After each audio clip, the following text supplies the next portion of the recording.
আজকে এক পিঠার দোকানে গেলাম। পিঠালির সাথে একটা পাগলও বসে বসে পিঠা খাইতেছিল।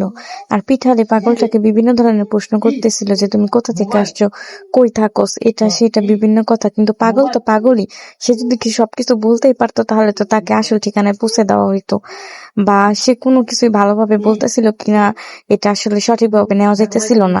তারপর পাগলটাকে নিয়ে যখন সবাই হাসাহাসি কথা শুরু করলো, বিভিন্ন ধরনের পাগল পাগল বলা শুরু করলো নানান দিক থেকে, তখন পাগলটা বলতেছিল তোরা আমাকে পাগল পাগল বলিস না, শুন তোরা আমার কথা তো সবই পাগলামি ভাইবা নেস, কিন্তু এটা আমার জীবনের সাথে ঘটে যাওয়া ঘটনা। আমার স্বামী নেশা করতো এবং আমার স্বামী একটা বিয়েও করছিল। সে বউ সতীনের ঘর করতে চায় না। আমার স্বামী বলছিল আমি নেশা করি ঠিক আছে, কিন্তু তোরা দুইজনেই আমার বউ হয়ে আমার বাড়িতে থাকবি, যেহেতু আমি দুইটা বিয়ে করে ফেলছি। কিন্তু পাগলটা বড় সতীন ছিল আর কি, তো সে তো সব মাইনেই নিছিল। কিন্তু ছোট সতীনটা সেটা হিংসেটা সহ্য করতে পারে নাই। তখন সে কি করছে, শকুনের গোস্ত পাগল মহিলাটাকে খাওয়াই দিছে। তারপর তো সে পাগল হয়ে গেছে।